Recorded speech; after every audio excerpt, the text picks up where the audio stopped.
गुरुर्ब्रह्मा गुरुर्विष्णु गुरुर्देवो महेश्वरः गुरु साक्षात् परब्रह्म तस्मै श्री गुरवे नमः।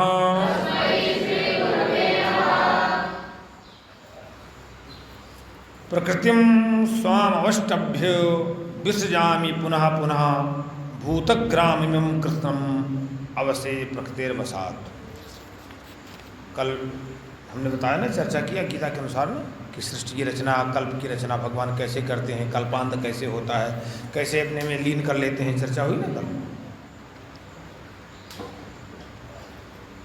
तो भगवान कहते हैं कि स्वाम प्रकृतिम अवष्टभ्य, अपनी प्रकृति का अवलंबन लेकर के। भगवान कहते हैं अपनी प्रकृति का, जो 8 प्रकृतियां बताई, भूमिरापो नलो वायु खम मनो बुद्धिरेव च अहंकार इति यम में भिन्ना प्रकृतिरश्रद्धा, पहले बता गए हैं ना। भगवान कहते हैं इन्हीं अपनी प्रकृति को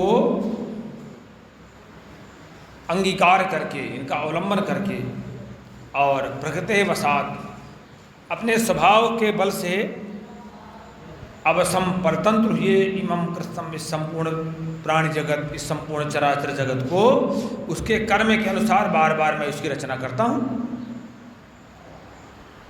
कर्म के अनुसार। लेकिन भगवान कहते हैं वो कर्म मुझको नहीं बांधते, नहीं, मैं उदासीन रहता हूँ कर्म के प्रति। वही भगवान चाहते हैं कि जीव जो है हमारा कर्म बंधन से मुक्त रहे, हम कर्म बंधन से मुक्त रहें, कर्म तो करें कि कैसे। इसीलिए भगवान अपनी बात कहते हैं, न च माम तानि कर्माणि निबध्नन्ति धनंजय उदासीन वदासीनम असक्तम तेषु कर्मसु। भगवान कहते हैं अर्जुन, उन कर्मों में मैं आसक्ति रहित रहता हूँ। आसक्ति का मतलब होता है लगाव, जो बार बार चित्त में आवे, बार बार चित्त में आए। हम उसमें गुणों का आरोपण करके उसी पर चित्त लगाए रहते हैं, ठीक है ना। मान लीजिए कोई व्यक्ति है, कोई स्त्री है, कोई पुरुष है, अब सांसारिक आसक्ति कैसे बढ़ेगी देखिएगा। सांसारिक 2 तरह की आसक्तियाँ होती हैं। आध्यात्मिक आसक्ति तो जैसे आपके वासनात्मक संबंध नहीं है, केवल आध्यात्मिक संबंध है, वहाँ तो बहुत अच्छा है। अब आसक्ति कैसे बढ़ेगी? हम उस स्त्री या पुरुष में गुणों का आरोपण करेंगे, बार बार गुणों का आरोपण करेंगे, ऐसा अच्छा है, ऐसा अच्छी है, ऐसा इसमें गुण है, ऐसी चीज़ें, माने अपने आप है या नहीं है ये अलग विषय है, हम उनको बहुत अच्छा मान रहे हैं। दूसरे व्यक्ति से मुझे कहते नहीं हम बेकार है, इतने होता है ना, दूसरा कहेंगे बेकार है। लेकिन हम अपने आप अपनी कल्पनाओं पे आरोपण करते हैं गुणों का, और इसके बाद हमारा लगाव बढ़ने लगता है। आसक्ति, एक पक्षीय आसक्ति बढ़ेगी, एक पक्षीय आसक्ति बढ़ेगी, बस वहीं से हमारा पतन शुरू हो जाता है। हमारा चित्त कहाँ लगना चाहिए वहाँ न लग के हमारे गलत जगह में चला गया।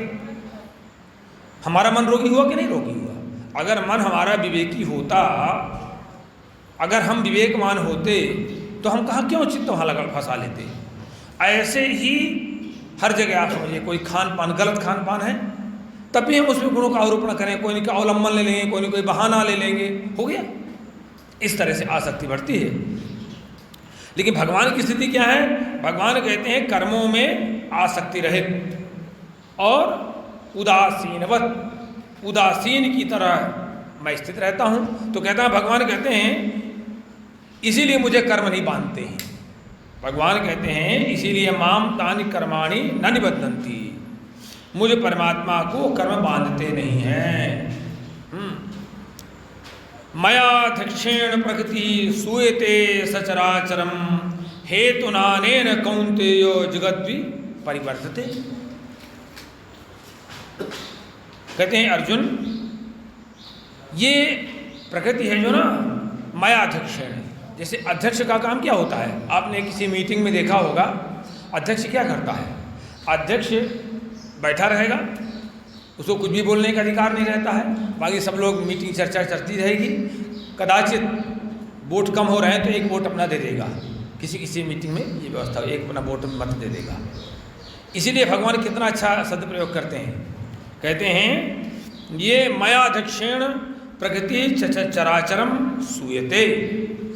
ये जो प्रकृति है ना, वो चराचर जगत संसार की रचना जो है मयाध्यक्ष मेरी अध्यक्षता में करती है।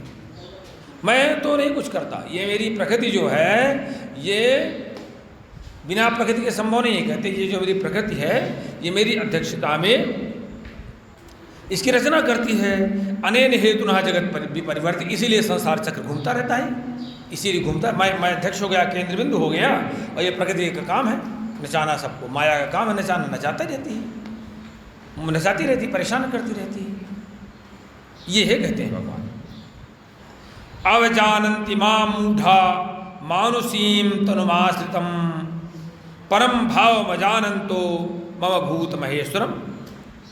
कहते हैं जो मेरे परम भाव को जानते हैं ना, जो मेरे परम भाव को नहीं जानने वाले जो मूर्ख लोग हैं, मूढ़ हैं, जो मेरे परम भाव को गीता के 7वें 24 में बता चुके हैं, तो कहते हैं जो मेरे परम भाव को नहीं जानते हैं मूढ़ लोग, मनुष्य लोग, वो मुझ परमात्मा को भी शरीर धारण करने वाले मुझ परमात्मा को भूत महेश्वरम अवजानन्ति, मुझे सामान्य मानव मान लेते हैं, मुझे भी, ईश्वर को भी नहीं मानते वो लोग, क्योंकि मूढ़ है ना। फिर वो क्या करते हैं, जो ईश्वर को नहीं मानते, भगवान को नहीं मानते थे, क्या कहते हैं, मोघासा मोघ कर्माणो मुज्ञाना विचेतसा राक्षसीम आसुरीम चैव प्रकृतिम मोहिनीम श्रुता। भगवान कहते हैं ऐसे लोग व्यर्थ की आशा रखते हैं, आशा ही व्यर्थ रहती है, व्यर्थ। मोघासा व्यर्थ की आशा में रहेंगे, देखिएगा, व्यर्थ की आशा में रहेंगे। मोघ कर्माणो, जिनका कोई उद्देश्य नहीं, ऐसे कर्म करेंगे, व्यर्थ की आशाएं, व्यर्थ के कार्य, व्यर्थ के ज्ञान, क्योंकि उनका चित्त विक्षिप्त रहता है, एकदम चित्त बिगड़ा हुआ रहता है ना। लड़के पर अपनी आशा रख लेंगे, फिर लड़के पर ही अपनी आशा रख लेंगे, जबकि सही बात है कोई किसी को नहीं, कोई जो है किसी से आशा नहीं रखनी चाहिए। कहीं किसी से आशा रख लेंगे, फिर आशा पूरी नहीं होगी, वहीं से उसको दुख मिलना शुरू हो जाएगा। आशा ही परम दुखम नैराश्यम परमम सुखम। आशा से परम दुख की उत्पत्ति होती है। इसलिए भगवान कहते हैं निराशी निर्विमो भूत्वा। भगवान कहते हैं निराशी, कोई आशा नहीं, आप कर्म कर्तव्य करिए, बस आपकी ड्यूटी है, आपका जो दायित्व है वो कर्म है, जो कर्तव्य वो उसको पूरा करिए, लेकिन निराशी। लेकिन कहते हैं जो मूर्ख लोग हैं ये लोग व्यर्थ की आशाएं रखेंगे। आशा में एकदम आदमी फ्यूचर में जाता है, एकदम भविष्य में जाता है, ये पता नहीं कि कल का ना मैंने देखा है। फिर जब भैया वो भी भिखारी है, तुम भी भिखारी हो, वो भी सुख के लिए दौड़ रहा है अगला, और तुम भी सुख के लिए दौड़ रहे, उससे सुख पाना चाहते हो। कैसे भैया, जब अभी वही नहीं पूरा हुआ उसका, जब अभी तक उसी का नहीं पूरा पड़ा है, अभी वही नहीं सुखी हुआ है, अतृप्त हुआ है, वो अभी भिखारी बना हुआ है, भैया तुम्हें कैसे दे देगा। फिर आपने आशा रखी, फिर आपको डिस्टर्ब होना है, आपको डिस्टर्ब होना है। जब वो उसकी कभी पूर्ति होनी नहीं है, क्योंकि सांसारिक सुख की कभी पूर्ति होती नहीं है। भोग विलास में कभी पूर्ति होती है, कभी होती है, अरे तो वो जो है कभी उसकी पूर्ति होनी नहीं है। और ये और आप विचार कर लीजिएगा, जहाँ से जितना उसका ऐन्द्रिक सुख होगा पहले उसको महत्व देगा वो। चलिए बहुत अच्छा भी है। तो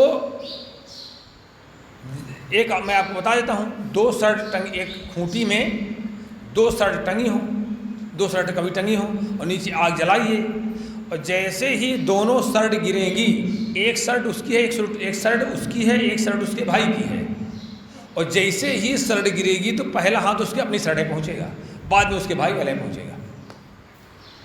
इतना स्वार्थी है, कभी आप देखिए। वो तो जिनमें भगवत भाव आता जाता है, जिनमें वो पहले उसके बारे में सोचेगा, अपने बारे में नहीं सोचेगा। जैसे में 2 उदाहरण बहुत सुंदर हैं कि भगवान खड़े हैं युद्ध मैदान में, राम जी हमारे, और रावण जो है विभीषण पर प्रहार करता है, लेकिन उसको तुरंत विभीषण पाछे मेला, तुरंत पीछे मेल दिया, अपना आगे आगे आगे आगे आगे। ये भाव है, बचा ले जाते हैं। नहीं।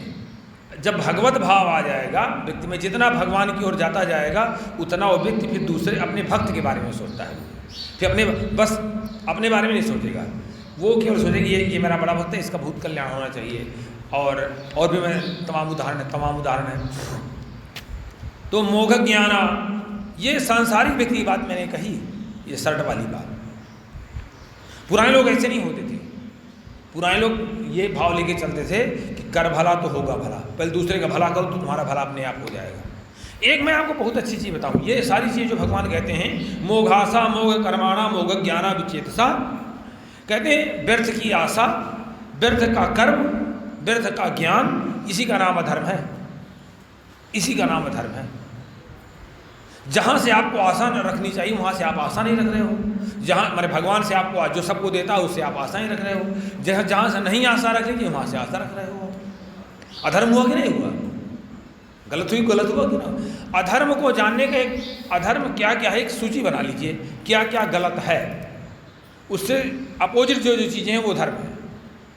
बस आप एक लिस्ट बनाते चले, ये गलत, सुबह का सोना गलत, वो अधर्म। और जैसे जैसे एक पक्का फार्मूला मान लीजिए, जैसे जैसे आपकी धर्म में रुचि जाती जाएगी, बढ़ती जाएगी, मान लीजिए कि निश्चित आपका उत्थान होने वाला है, परम संकेत आपको मिल रहे हैं कि आपका उत्थान होने ही वाला है, हो ही जाएगा। धीरे धीरे धीरे धीरे आप उच्च स्थिति में चले जाएंगे, शारीरिक रूप से, आर्थिक रूप से भी। वही पैसा, वही चीज़ें, वही सब आपके पूरा पड़ने लगेगा, उतने में ही सुख शांति मिलने लगेगी, उतने में ही। यानी खूब कमाते रहिए, कुछ नहीं होने वाला है। जैसे जैसे आप में धर्म की जागृति हुई, तो चूंकि धर्म का सिद्धांत धर्म क्रिया हर्ष निमित्त मुक्त तत्वनता शोक व समनियंती, आचार्य कहते हैं, आचार्य चरक कहते हैं कि धर्म क्रियाएं हर्ष निमित्त होती हैं। जितनी भी धर्मपरक क्रियाएं वो हर्ष देती हैं। तो हर्ष तभी मिलेगा ना जब आपको सुख मिलेगा, दुख में तो हर्ष नहीं हो सकता है। तो ये पक्का मानिए, अगर आप अपना संज्ञा, अपनी नाड़ी स्वयं देख लीजिए, अगर मेरी धर्म की ओर रुचि बढ़ रही है तो मेरा उत्थान सुनिश्चित है, इसलिए हम इस रुचि को बढ़ाए रहेंगे। अगर मेरी अधर्म में रुचि बढ़ रही है तो पक्की अवनति निश्चित है। आपको कोई भी, भगवान भी नहीं आपको सुख दे सकता, भगवान भी आपको कुछ नहीं कर सकता। आपका पतन सुनिश्चित है, आपका मरना सुनिश्चित है। हमने देखे उदाहरण, आप किसी को देख लीजिए, पहले मान लीजिए रावण को आप देख लीजिए, तो रावण ने क्या काम किया? पहले तपस्या किया, तपस्या करने के बाद फिर क्या काम किया? जा करके नगर गांव पूरा आग लगाओ, वहीं जहाँ गांव के गांव पा जाता था वहीं आग लगा देता था। बताइए, करता था कि नहीं करता था? रावण यही करता कि नहीं करता था? अब आप देखिए कंस को देख लीजिए, बताइए, अपनी बहन को ही मारने को बैठ गया। आकाशवाणी बनी भाई, झूठी भी तो हो सकती है, लेकिन अधर्म करने से शुरू कर दिए। केवल 2 ही शब्द तो कहना था उसको, देवकी क्यों मार रहे हो भैया? जिसके द्वारा तुम मरने वाले हो उसी की शरण में क्यों नहीं चले? तो 2 ही शब्द तो कहना, मैं आपकी शरण में हूँ, बस इतने में तो भगवान क्षमा कर देते हैं। इतने शब्द में तो क्षमा कर देते हैं सब कुछ। पर झूठा मूठा मत कहिए आप उनसे, वो सब जानते हैं। अगर आपने केवल बनावटी केवल अपने स्वार्थ के लिए कहा तो वो उसको भी जानते हैं कि अपने स्वार्थ फंसा है इसलिए कह रहा है। कहिए कि बस मैं आज से आपका हूँ, तो आपकी पूरी व्यवस्था वो देखने लगते हैं। मैं सांसारिक लोगों में देख लीजिए, मैं आपको एक घर बताऊं, सच कह रहा हूँ, एक बिल्कुल सत्य घटना। एक व्यक्ति के, एक यादव परिवार था, हमारे पिताजी के शिष्य परंपरा में था, खूब धन पैसा कमाया उसने। अब वो क्या करने लगा, जब वो व्यक्ति अपने यहाँ, मतलब विश्वास करिए कि 40-40, 50-50 लोग उसके यहाँ सुबह, गरीब लोग, सामान्य लोग, उसकी सहायता के लिए, मैंने सामान्य सहायता मांगने के लिए, कोई सहायता नहीं, केवल पेट के लिए चाय, भोजन, और कोई थोड़ा बहुत पैसा तो था ही। वो करते थे, बहुत अच्छा करते थे, निश्चित करते थे। 50 लोगों को चाय पिलावें, सुपारी खिलाएं, किसी को हलवा पूरी हो रही, खूब करता, खूब चकाचक होता, खेती में खूब हो, खूब पैसा हो गए। अब धीरे धीरे देखिए, एक चीज़ हमेशा ध्यान रखिए, हमेशा संग दोष से बचना चाहिए। कोई भी व्यक्ति कुसंग के बिना बिगड़ता नहीं है, विषयी व्यक्ति से। और चाहे जितना चरित्रवान व्यक्ति हो, चाहे जितना चरित्रवान व्यक्ति, चाहे जितना, अगर कुसंगत में फंसा तो बिगड़ ही जाएगा, उस पर प्रभाव पड़ ही जाएगा, चाहे जितने % पड़ ही जाएगा। इसलिए हमेशा संग दोष से बचिए, विषयी व्यक्ति से बचिए, और अच्छे लोगों से आप कितनों भी दुर्गुणी हो, प्रमाण मान लीजिए, अगर आपकी धर्म में अभिरुचि हो रही है तो उसको और पुष्ट करिए, और पुष्ट करिए, और पुष्ट करिए, और उसको पोषण दीजिए, और उसकी ओर बढ़ते ही जाइए। थोड़ी कष्ट मिलेगा, थोड़ी आपको बैठने में दिक्कत आएगी, थोड़ी आपको साधना में, सबको दिक्कत आती है, भोजन में भी दिक्कत आती है भैया। मन तो ऐसा है ना कि मन आपको भगाएगा वहाँ से ना, यहाँ ना बैठो। पाप तो आपके पुराने ऐसे पढ़े ना कि भगाएंगे आपको, तो पापों को भगाइए, उनको ऊपर चढ़ाई करिए। आप नहीं, हम मानेंगे, तुम्हारी बात नहीं मानेंगे, हम अपनी बात मानेंगे, जो अपनी बात मतलब आत्मा की बात मानेंगे। आत्मा भगवान का स्वरूप है, परमात्मा स्वरूप है, परमात्मा, हम उसकी बात मानें। तुम्हारी बात कैसे मान लेंगे? पापी की, मन की, जो तुम संतुष्ट नहीं हुए हो अभी तक, किसी को चैन से रहने नहीं दिए हो। जब किसी को तुम चैन से रहने नहीं दिए हो मन ने, हम तुम्हारी बात कैसे मान लेंगे? ऐसा अपने को ही डांटना चाहिए। अब बस धर्म में अभिरुचि, और जरा भी संकेत मिल जाए कि मुझ में ये अधर्म की प्रवृत्ति आ रही है, तुरंत रोकिए। आप तुरंत रोकिए उसको, तुरंत वहाँ से भगिए, तुरंत हटिए, और संग दोष से बचिए, गलत खान पान से, गलत प्रवृत्ति से बिल्कुल बचिए। आप कभी मेडिकली आप देखिए ना, श्रीवास्तव जी बैठे हुए हैं, काफ़ी पढ़े लिखे व्यक्ति हैं, मेडिकली विचार करिए, हमारे बॉडी में जो यूरिया बढ़ता है, क्रेटाइन बढ़ता है, यूरिक एसिड बढ़ता है, कोलेस्ट्रॉल बढ़ता है, लिपिड प्रोफाइल बढ़ता है, वो क्या है? जहर ही तो है, जहर ही तो है। कहाँ से आ गए? किसी ने इंजेक्शन भर दिए क्या आपके? कहाँ से बन गया? आपके खून से ही तो बना, वो आपके मांसपेशियों से तो बना। कहाँ से कैसे भर गया? कहीं से किसी ने इंजेक्शन दे दिया क्या मुझको कि भर गया? ऐसा आपने ही भरा ना उसको। आपके पहले विचार बदले, आपका खान पान बदला, आपकी दिनचर्या बदली, आपका रहन सहन बदला, अब आपको उल्टा चल देना है, बस उसको उल्टा कर दीजिए धीरे धीरे करके। अगर आपकी स्थिति इतनी नहीं खराब हो गई होगी, शरीर पूरा जीर्ण नहीं हो गया, थोड़ी बहुत भी इम्यूनिटी बची होगी आपके अंदर थोड़ी, तो फिर लौटने लगती है पक्का। शरीर अंतिम अवस्था तक भी अपने बचाव का, अपने स्वस्थ करने का प्रयास करता रहता है। बस शरीर का नेचर है, ये प्रकृति का है ना बनाया हुआ। पंच महाभूतों का उचित सेवन करिए, पृथ्वी जल आकाश वायु महा, सबका सेवन, उचित हवा लीजिए, सब चीज़ें सब धीरे धीरे सब बदलना। प्राणायाम करिए, योग करिए, ध्यान करिए, जप करिए, ईश्वर आराधना करिए। इसलिए हमारे आचार्यों ने, चरक, सुश्रुत, वाग्भट, तीनों ने देव व्यापाश्रय चिकित्सा को बड़ा महत्व दिया है, बहुत महत्व दिया है। इसलिए उसको धारण करें। चिकित्सा तो करनी ही करनी है, दवा तो करनी ही करनी है, लेकिन उस मार्ग में चलनी है। ये आपको मॉडर्न मेडिसिन में, एलोपैथ में कोई नहीं बताएगा। आप ही चिंतन करेंगे तो आपको समझ में आ जाएगा। आप ही सोचो कि हाँ ऐसा अगर वो तो आपको एक दवा से दूसरी दवा, दूसरे फंसे ही रहेंगे, और लास्ट कुछ नहीं होने वाला है। कभी नहीं कहेंगे भैया आप सुबह जगो, कभी नहीं कहेंगे कि आप सही भोजन करो, आप कभी नहीं कहेंगे योग प्राणायाम करो, क्योंकि कोई मतलब नहीं, तो उनके यहाँ से पढ़ाया नहीं जाता है सब चीज़, उनके फंडामेंटल में नहीं है, सब्जेक्ट में नहीं है। आयुर्वेद में है सारा चीज़, आयुर्वेद वेद है, उपवेद है। तो भगवान कहते हैं कि व्यर्थ की व्यक्ति चिंतन करता है, मोघाशा मोह कर्माणा, व्यर्थ कर्म करता है, मोह ज्ञान व्यर्थ ज्ञान की बातें करता है, व्यर्थ की संगति करता है, और विचेतसा उसका चित्त विक्षिप्त हो जा रहा है। फिर वो क्या होता है? राक्षसीम आसुरीम चैवो, राक्षसी और आसुरी और मोहनी प्रकृति को धारण किया रहता है ना, वो राक्षसी और आसुरी प्रकृति को धारण किया रहता है, मोहनी जो अज्ञान में डालती है, वो आपको उठने ही नहीं देगी। और जो कहते हैं भगवान के प्रभाव को, जो हम समझते हैं धर्म के प्रभाव को, धर्म चाहे मान लीजिए, उसको भगवान मान लीजिए, रामो विग्रहवान धर्म, चाहे उनको धर्म कह लीजिए, चाहे राम कह लीजिए, चाहे कृष्ण कह लीजिए, क्योंकि राम जो है क्या है? साक्षात धर्म के विग्रह हैं। रामो, हाँ, साक्षात धर्म का विग्रह, साक्षात वाल्मीकि कहते हैं, साक्षात धर्म के विग्रह हैं। साक्षात उनका जो विग्रह है, जो उनका निर्माण है, जो उनकी स्थिति है, वो साक्षात धर्म है।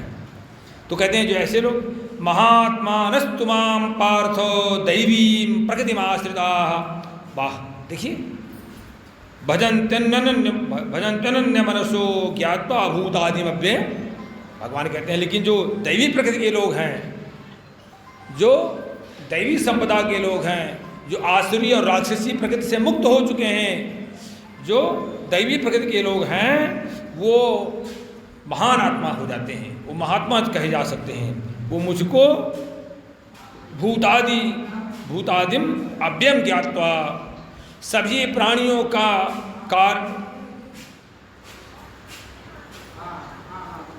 सभी प्राणियों का, सभी जीवों का, संसार का कारण मुझको मानते हैं।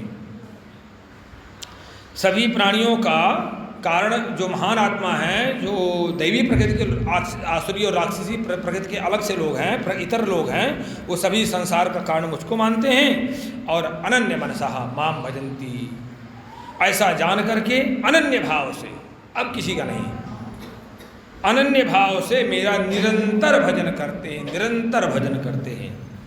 ये गीता के जो है आत्मा है, एक दूसरे श्लोक बिल्कुल आत्मा है। महात्मा नस्तु माम पार्थो देवीं प्रकृतिमाश्रिता भजन्त मनसो ज्ञात्वा भूतादिमव्ययम्। जानते हैं कि परमात्मा अव्यय है, कभी उसका विनाश नहीं होता, अक्षय है, और ऐसा समझ करके संसार का वही कारण है। निरंतर उत्तम भाव से मेरा भजन करते हैं। जो राक्षसी वृत्ति वाले ये करते हैं और दैवी वृत्ति वाले ये करते हैं। और क्या करते हैं? सततम कीर्तयन्तो माम यतन्तश्च दृढ़व्रताः नमस्तुश्च माम भक्त्या नित्ययुक्ता उपासते।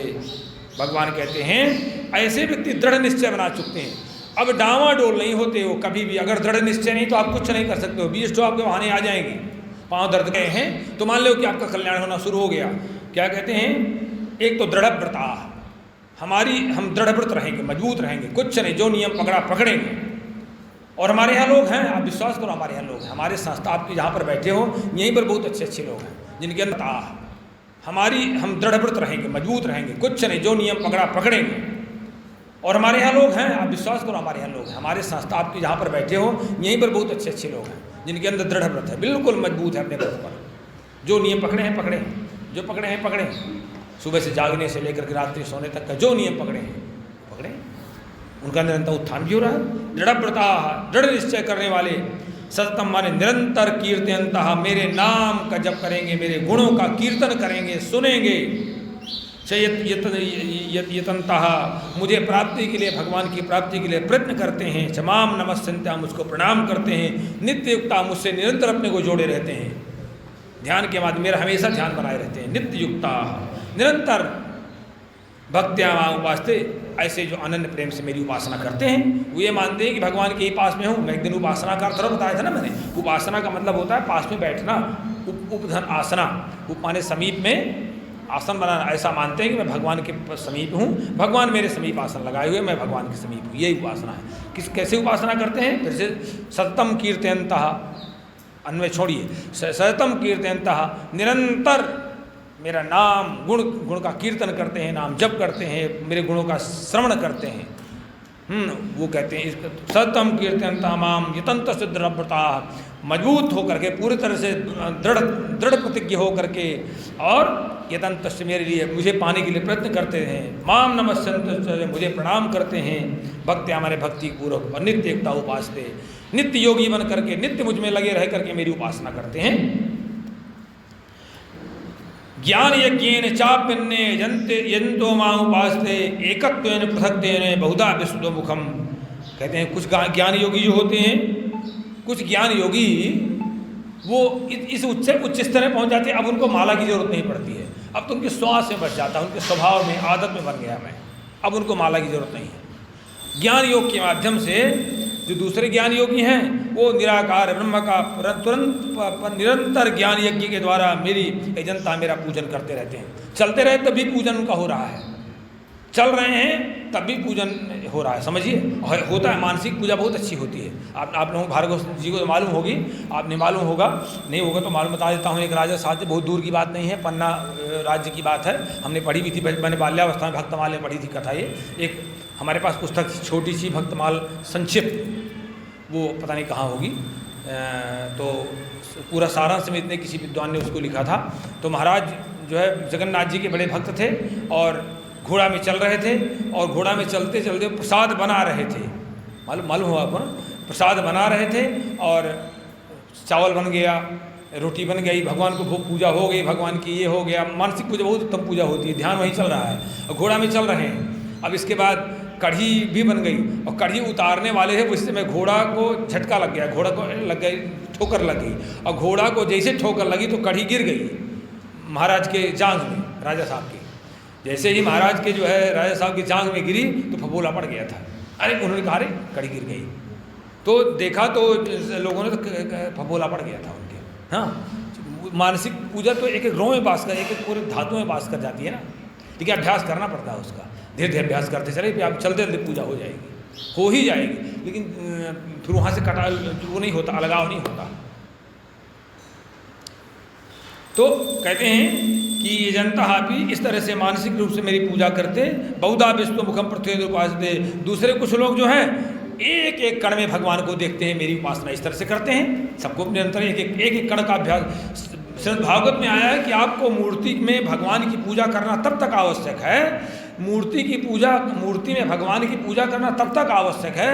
श्रीमद् भागवत में लिखा जब तक आप उस स्थिति में नहीं पहुंच जाते हैं कि आपको एक एक कण में परमात्मा दिखाई पड़े, एक एक कण में, बस फिर आपको अनिवार्य नहीं ये मूर्ति में खड़े हों, ये मूर्ति की पूजा करें।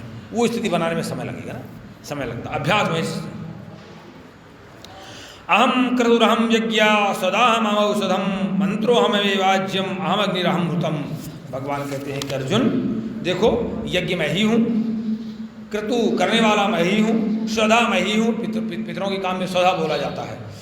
औषधि मैं ही हूँ, भगवान कहते हैं औषधि मैं ही हूँ, मंत्र मैं ही हूँ, अहम आज्यम मैं ही हवनीय द्रव्य हूँ, घी वगैरह, अग्नि मैं ही हूँ, और हृतम हवन क्रिया रूपी जो क्रिया होती है वो भी मैं हूँ। पितामहस्य जगतो माता धाता पितामह वेद्यम पवित्र ओंकारम ऋक्षाम यजुर्यवचो।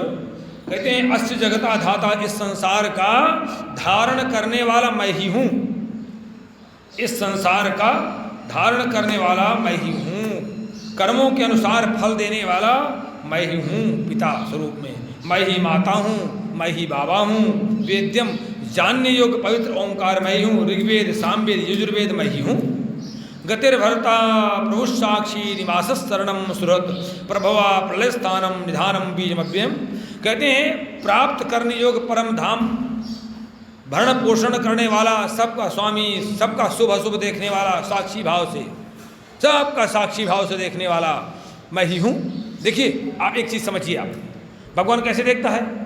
एग्जामिनर सब कुछ, एग्जामिनर जो ड्यूटी करता है ना, वो कुछ ना कुछ तो जानता है। जब परीक्षा में ड्यूटी करता है कि नहीं जानता, कुछ ना कुछ तो जानता होगा, लेकिन विद्यार्थी कॉपी में चाहे जो लिखता रहे बताता नहीं, देखता सबको रहता है, वो साक्षी भाव से देखता रहता है ना। नंबर आपको वही मिलेंगे जो आपने किया है, बस। इसी तरह से आप कर्म करने के लिए स्वतंत्र हो, खूब करो जो दिखाई पड़े, अच्छा करो तो भी वो देखता रहेगा, बस परिणाम आपको मिलेगा। साक्षी भाव से वो, चाहे अपने शरीर के साथ अन्याय करो तो भी वो देखेगा, दूसरे के साथ अन्याय करो तो भी देखेगा, वो लोभ लालच करो तो भी देखेगा। मैंने बहुत अच्छा उदाहरण दिया ये वाला कॉपी वाला, क्यों, परीक्षा जो वहाँ पर होता है, जो ड्यूटी जिसकी लगी है वो देखता रहता है, लेकिन किसी को बता नहीं सकता कि तुम गलत लिख रहे हो, बता देगा। इसी तरह जब बताइए साधारण मनुष्य नहीं बताता, इसी तरह भगवान है, भगवान भी साक्षी भाव से देखते रहते हैं, करो अच्छा बुरा जो तुम्हें दिखाई पड़े करो, वो नहीं बताएगा। फलीभूत जब होने लगेगा तब पता तुम्ही को स्वयं चल जाएगा, फिर यादें नहीं रहता है, कल का खाया तो याद नहीं रहता है, तो आज का मैंने क्या किया, अरे भैया तुम नहीं किए हो तो काहे को, बिना कर्म के फल तो होते नहीं हैं। इसलिए भगवान कहते हैं मैं साक्षी भाव से मैं देखता रहता हूँ, सबका प्रभु मैं हूँ, प्रभवती। पियो दारू कोई दिक्कत नहीं है, कहते खूब पियो, भगवान मना नहीं करे, हाथ नहीं पकड़ेगा आपका। साक्षी उसको कहते मैं साक्षी भाव से देखता रहता हूँ, करो, मैंने तुम्हें भेज दिया इस परीक्षा में, इस परीक्षा हाल में, संसार के परीक्षा हाल में तुमको भेज दिया है परीक्षा देने के लिए, बस करो अन्याय अपने साथ, एक दूसरे के साथ। जिस समय कॉपी चेकिंग होगी तो नंबर तुमको जैसे मिलेगा तुम ही जानोगे, प्रसन्न होगे या दुखी होगे। तो कहते हैं निवासा शरणम, सबका निवास स्थान, सबका शरण लेने योग्य मैं ही हूँ, मेरी शरण ले लीजिए। सबका सुहृद, सबका हितैषी हूँ, उसके बदले में कुछ नहीं चाहता मैं, उसको सुहृद कहते हैं। सबका हितैषी हूँ, उसके बदले में कुछ नहीं चाहता। प्रभव प्रलय, सबकी उत्पत्ति और प्रलय कारण मैं हूँ। स्थानम निधानम, सबकी स्थिति का निधान मैं ही हूँ। अव्ययम मैं ही हूँ, सबका बीज कारण स्वरूप मैं ही हूँ।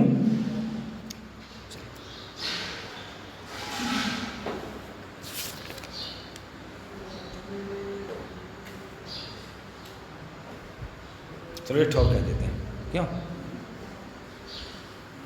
अनन्यास, बहुत अच्छा श्लोक है इसलिए आ गया। अनन्यास चिंतयन्तो माम, बहुत अच्छा श्लोक है, भगवान का साक्षात वाक्य है, साक्षात देखिए कितना अच्छा, इसको पालन कर लीजिए। अनन्यास चिंतयन्तो माम ये जनाः पर्युपासते तेषां नित्याभियुक्तानां योगक्षेमं वहाम्यहम्। भगवान गारंटी लेते हैं, कहते हैं जो मेरा अनन्य भाव से चिंतन करता है, केवल मेरे ही सहारे हो जाता है और मेरा पर भजन करता है, शर्त यहीं पर है, जो अनन्य भाव से मेरा चिंतन करता है और नित्य ये अनन्यास चिंतयन्तो माम, और ये जनाः पर्युपासते निरंतर मेरा भजन करते हुए, चिंतन करते हुए, मेरे बारे का मेरा स्मरण करते हैं, मेरी उपासना करते हैं, तेषां नित्याभियुक्तानां, ऐसे लोगों के योग और क्षेम का मैं स्वयं वहन कर लेता हूँ। मैं योग और क्षेम का मैं स्वयं वहन कर लेता हूँ। योग किसे कहते हैं? रक्षितस्य रक्षणम क्षेमः, जो हमको प्राप्त हो गया है उसकी रक्षा करना उसकी ड्यूटी है। बताइए, रक्षितस्य रक्षणम क्षेमः और अनुपलब्ध अलब्ध लाभो योगः, जो आपको प्राप्त नहीं हुआ है और आपके लिए उपयोगी है, आपको जरूरत है, भगवान जान भर जाएं कि ये इसके लिए उपयोगी है, यही इसके लिए उपयोगी है। जो हमको प्राप्त हो गया, मानिए कि हमारे लिए वही उपयोगी है, वो उपयोगी नहीं थे जो हमसे छूट गया ना, वो ये है हमारा सच्चा, क्योंकि भगवान ने हमको दिया। तो अलब्ध लाभो योगा, जो हमको प्राप्त नहीं हुआ उसको उपलब्ध करा देना, उसका नाम योग है, उसका नाम माने जोड़ना, ठीक है ना। और रक्षितस्य रक्षणम क्षेमः, जो हमको प्राप्त हो गया उसकी रक्षा करने का नाम क्षेम है। भगवान कहते हैं कुछ नहीं करना, आपको अनन्य भाव से मेरा चिंतन करना है, मेरे ही सहारे हो जाना है, अनन्य भाव से, फिर दूसरे का चिंतन नहीं होना चाहिए। कि अभी मैं एक दिन और आपको बताया था, अगर आपके ऊपर संकट आया और आपको किसी सांसारिक रिश्ते और सांसारिक, ये आपके पैसे के याद आ गए, मेरे पैसे में दवाई करा लूँगा, तो समझ लो आपकी बुद्धि भ्रष्ट है, आपकी बुद्धि भ्रष्ट है, आप आध्यात्मिक नहीं हो। कहीं पर भी आपको संकट आए और केवल आपने भगवान का स्मरण किया, भगवान ही मेरा सहारा है, अरे पैसे नहीं रह जाएगा कल, इतनी बीमारी घेर लेगी पैसे खत्म हो जाएगा आपका सारा, ले फिर क्या करोगे आप? और जिस समय भगवान का, तो भगवान कहते हैं कि मैं रक्षितस्य रक्षणम क्षेमः, मैं जो है रक्षा करने का, मैं उसी का मैं क्षेम है, तो भगवान रक्षा करेंगे ही। जो आपको नहीं प्राप्त हुआ वो देंगे, लेकिन छोटी सी शर्त है, अनन्य भाव से चिंतन करिए उसका, अनन्य, वो निरंतर नाम जप से, मंत्र जप से, भगवान नाम जप से आ जाता है, धीरे धीरे अभ्यास बन जाता है, अभ्यास बन ही जाता है धीरे धीरे। करेंगे, करिए, जितने दिन के लंबे समय का आलस्य कुसंस्कार और भरे हुए हैं, धीरे धीरे करके हट जाते हैं। बहुत अच्छे श्लोक नहीं, बहुत अच्छा।